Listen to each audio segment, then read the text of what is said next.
నమస్తే, welcome to లియా news. Raghuram Krishnamraju గారిని చిత్రహింసలు పెట్టినటువంటి కేసులో పివి సునీల్ కుమార్ ను అధికారులు విచారించారు. ఈ విచారణలో ఎటువంటి విషయాలు ఆయన వెల్లడించలేదని తెలుస్తోంది. ఇదిలా ఉంటే దీనిపైన బీఆర్ఎస్ పార్టీలో ఉన్నటువంటి ఆర్ఎస్ ప్రవీణ్ కుమార్ గారు స్పందించారు. ఇప్పుడే కాదు, గతంలో కూడా పివి సునీల్ కుమార్ విషయాల్లో చాలా సార్లు ఈయన స్పందించడం మనం చూసాం. అసలు మరి ఇది ఏం జరిగింది అని అధికారులు విచారిస్తున్న టైంలో ఒకప్పుడు ఐపీఎస్ ఆఫీసర్ గా పనిచేసినటువంటి ఆర్ఎస్ ప్రవీణ్ కుమార్ గారు స్పందించడాన్ని ఏ విధంగా చూడొచ్చు అన్న విషయాన్ని తెలుసుకుందాం. మనతో పాటు ఉన్నారు ప్రముఖ ఆర్థిక, రాజకీయ, సామాజిక విశ్లేషకులు రాజేష్ అప్సాని గారు. నమస్కారం సార్. నమస్కారం సార్. ప్రతిసారి పివి సునీల్ కుమార్ గారు అంశం వచ్చినప్పుడల్లా ఆర్ఎస్ ప్రవీణ్ కుమార్ గారు తెర మీదకి వస్తున్నారండి. గతంలో కూడా 1-2 సందర్భాల్లో రావడం మనం చూసాం. అంటే ఇది కావాలని చెప్పి ఉద్దేశపూర్వకంగా ఆయన బయటకు వచ్చి మాట్లాడటం జరుగుతుందా? ఈవెన్ సంజయ్ గారి విషయంలో మరి ఈయన మాట్లాడినట్టు మనం చూడలేదు. ఏంటంటారు దీని అర్థం, ఆయన స్పందించడం వెనుక? అంటే ఒకటి, ఆర్ఎస్ ప్రవీణ్ కుమార్ గారు అలాగే పివి సునీల్ కుమార్ గారు వారిరువురు కూడా ఈరోజు విభజిత రాష్ట్రాల్లో చెరకు రాష్ట్రానికి ప్రాతినిధ్యం వహించిన ఉమ్మడి రాష్ట్రంలో కలిసి పనిచేసి ఉండొచ్చు.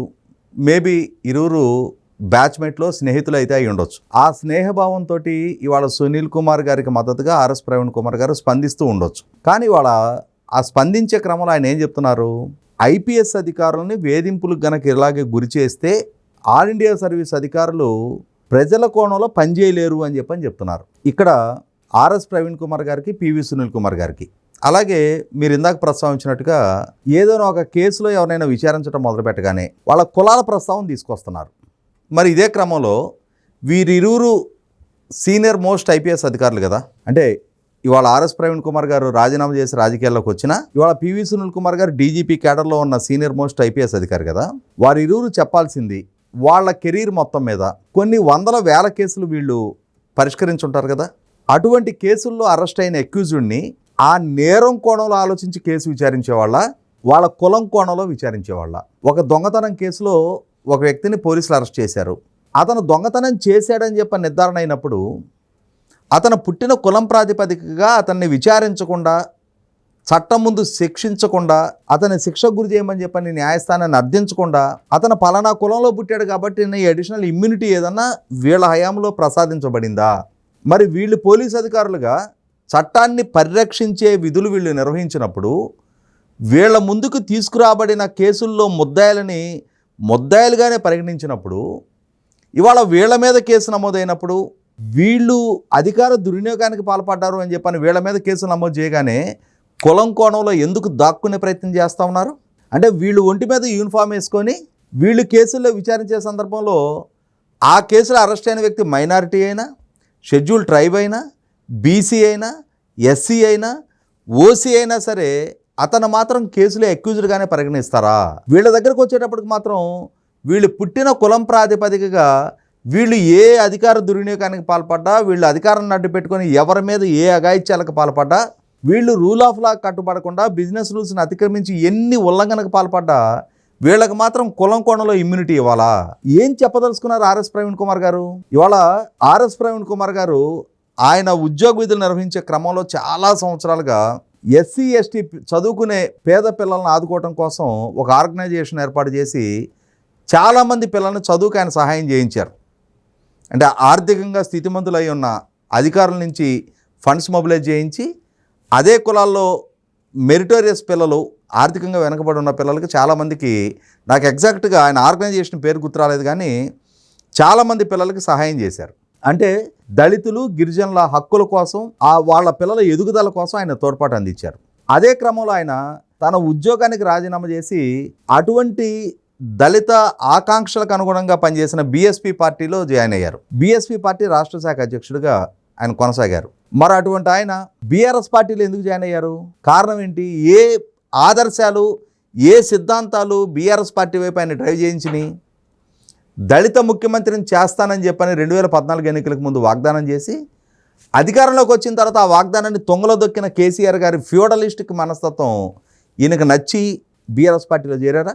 ఇవాళ పోలీసుల చేత ప్రభాకర్ రావు అని చెప్పని ఒక అధికారి చేత ఒక విభాగాన్ని ఏర్పాటు చేయించి టెలిఫోన్ల ట్యాపింగ్లకు పాల్పడి చాలామంది నుంచి చాలా దోపిడీలకి, ఇంకా చెప్పుకోలేని అరాచకాలకి పాల్పడ్డారు అని చెప్పని విచారణలు ఎదుర్కొంటున్న బీఆర్ఎస్ పార్టీ ఆదర్శాలు, సిద్ధాంతాల పట్ల ఆకర్షితులై ఆ పార్టీలో చేరారు ఆయన. ఇవాళ వాళ్ళు ఏం చేసినా రైటు, మేము ఏం చేసినా మా వెనక ఒక కులం ఉంటుంది, ఆ కులం కోణంలో మేము దాక్కుంటామనంటే ఇవాళ పివి సునీల్ కుమార్ ఐపీఎస్ అధికారిగా సిఐడి విభాగాధిపతిగా ఉండి అతను ఒక లోక్సభ సభ్యుడి మీద కస్టోడియల్ టార్చర్ కి గురి చేశాడు నిష్కారణంగా. అదే పార్టీకి సంబంధించిన ముఖ్యమంత్రి గారితో ఆయన రాజకీయంగా విభేదిస్తున్నాడన్న ఏకైక కారణంతో ఆయన మీద రాజద్రోహం కేసు పెట్టి ఆయన అరెస్ట్ చేసే క్రమంలో కూడా అన్ని ఉల్లంఘనకు పాల్పడి ఆయన్ని భౌతికంగా బైపాస్ సర్జరీ చేయించుకోనున్న ఆయనకి ప్రాణాపాయం తలెత్తే విధంగా ఈయన సమక్షంలోనే భౌతిక దాడికి పాల్పడ్డారు అని చెప్పని బాధితుడిగా ఉన్న ఆయన సుప్రీంకోర్టు వరకు వెళ్ళి తాను గాయపడ్డ అంశాన్ని రుజువు చేసుకొని ఇవాళ ఆ రోజు మీ అధికార దుర్వినియోగాన్ని ప్రశ్నిస్తూ ఆయన బాధితుడిగా కేసు నమోదు చేశాడు. ఆయన హింసించావా లేదా, దానికి సమాధానం చెప్పుకొని తీరాల్సిన బాధ్యత నీ మీద ఉంది. అంటే మిమ్మల్ని ఎవరైనా వచ్చి ఒక చొక్కా పుచ్చుకుంటే ఇట్లా గుండెల మీద చెయ్యేసి ఒక నెట్టి నెడితే డ్యూటీలో ఉన్న పోలీసుల మీదే చెయ్యేస్తారా అని చెప్పని ఎక్కడ లేని వీరత్వాన్ని ప్రదర్శిస్తారుగా.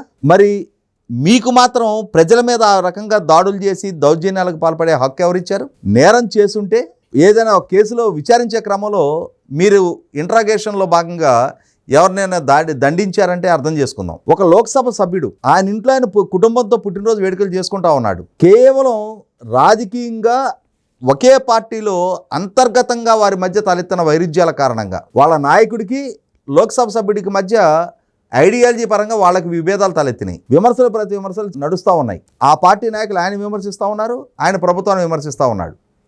ప్రభుత్వాన్ని విమర్శించినందుకు ఆయన అంత హింసించవే ఎవరిచ్చారు అధికారం, ఏ హక్కుతోటి? అదే సందర్భంలో మరి ప్రభుత్వానికి సమాచారం ఇవ్వకుండా డ్యూటీలో ఉన్న అధికారి విదేశీ పర్యటనకు ఎలా వెళ్తాడు? ఎందుకు వెళ్ళాడు? ఏ అధికారంతో వెళ్ళాడు? ఎలా తన అధికార దుర్వినియోగానికి పాల్పడ్డాడు? అంటే వీటి మీద విచారించకూడదా? వీటి మీద విచారిస్తే అధికారుల్ని వేధింపులకు గురి చేసినట్టు అవుద్దా? ఇదే ఆర్ఎస్ ప్రవీణ్ కుమార్ గారిని తీసుకొచ్చి ఆ సీట్లో కూర్చోబెట్టి ఆయన కింద సబార్డినేట్ ఆఫీసరు ఇలాగే ప్రోటోకాల్ అంటే బిజినెస్ రూల్స్ని ఉల్లంఘనకు పాల్పడి పై అధికారులకు సరైన సమాచారం ఇవ్వకుండా ఆయన ఇష్టం వచ్చినట్టు విదేశాల్లో తిరిగి వస్తుంటే ఈ ప్రవీణ్ కుమార్ గారు ఏం చేస్తాడు? చర్యలు తీసుకుంటాడా తీసుకోడా? అంటే ఇక్కడ ఈ పివి సునీల్ కుమార్ గారు ఈయనకు సంబంధించిన సామాజిక వర్గం కాబట్టి ఆ సామాజిక వర్గం వాళ్ళు అయితే ఏ దాడులకైనా పాల్పడవచ్చు అని చెప్పని ఈయన సర్టిఫై చేయదలుచుకున్నారా? ఇవాళ ఆయనకి ఏదైనా వ్యక్తిగతంగా నష్టం జరుగుతుంటే అన్యాయంగా ఆయన మీద వేధింపులకు గురి చేస్తుంటే ఆ రోజు ఆయన రెస్క్యూకి వస్తే ఈయన గౌరవం కూడా నిలబడుతుంది. ఈయన 5 సంవత్సరాల పాటు జగన్మోహన్ రెడ్డి ప్రభుత్వ హయాంలో సిఐడి విభాగాధిపతిగా ఉండి వైసీపీ పార్టీకి సంబంధించిన సోషల్ మీడియా కార్యకర్తలు హైకోర్టు న్యాయమూర్తుల్ని హైకోర్టుని కూడా దుర్భాషలాడుతూ బెదిరిస్తూ వాళ్ళు పోస్టులు పెడుతుంటే దాని మీద స్వయంగా హైకోర్టు రిజిస్ట్రార్ కేసు నమోదు చేస్తే ఒక్కరిని కూడా అరెస్టు చేయకుండా చివరికి హైకోర్టు సిబిఐ విచారణకు ఆదేశించి సిబిఐ ద్వారా అరెస్టు చేయించిన పరిస్థితులు కళ్ళ ముందు కనిపిస్తుంటే జగన్మోహన్ రెడ్డికి ఊడిగం చేస్తే చాలు అని చెప్పని జగన్మోహన్ రెడ్డి దగ్గర కట్టు బానిసత్వాన్ని ప్రదర్శించిన ఆ అధికారిని ఈరోజు మీరు సమర్థిస్తున్నారా? ఇవాళ మీరు సమర్థించి ఇవాళ రాజకీయాల్లో మీరేమి ప్రజలకు సందేశం ఇస్తూ ఉన్నారు రాజకీయ నాయకుడిగా? లేదు ఒక మాజీ బ్యూరోక్రాట్గా, ఒక మాజీ ఆల్ ఇండియా సర్వీస్ అధికారిగా ఏ తప్పు చేసినా, ఏ ఉల్లంఘనకు పాల్పడ్డా, ఏ అధికార దుర్వినియోగానికి పాల్పడ్డా, ఎవరి మీద ఏ దాడులు దౌర్జన్యాలకు పాల్పడ్డా ఆ అధికారి కులం కారణంగా అతనికి అడిషనల్ ఇమ్యూనిటీ ఇవ్వాలా? లేదు అతను చేసిన తప్పు ప్రాతిపదికగా శిక్షించాలా? ఒక సామాన్యుడి విషయంలో వర్తించే చట్టం అధికార విషయంలో ఎందుకు వర్తించదు? ఒంటి మీద యూనిఫామ్ ఉండగానే ఎక్కడ లేని అధికారాన్ని జులుని ప్రదర్శించిన మీరు ఇవాళ మీ వరకు వచ్చేటప్పటికి అధికారం ప్రదర్శించడానికి వీల్లేదా? అంటే మీరు మాజీ అధికారులు కాబట్టి ఏ స్థాయి అధికార దుర్వినియోగానికి పాల్పడ్డా మీ మీద చర్యలు తీసుకోకూడదా? మీకు అడిషనల్ ఇమ్యూనిటీ ఇవ్వాలా? ఏం చెప్పదలుచుకుంటున్నారు ఈ ఆర్ఎస్ ప్రవీణ్ కుమార్ గారు?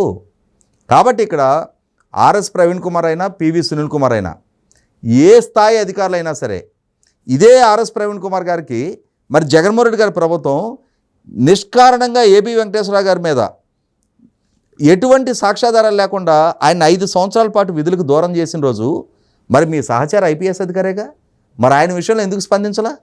అంటే ఆయనది మీకు సామాజిక వర్గం కాదు కాబట్టి అని చెప్పానా?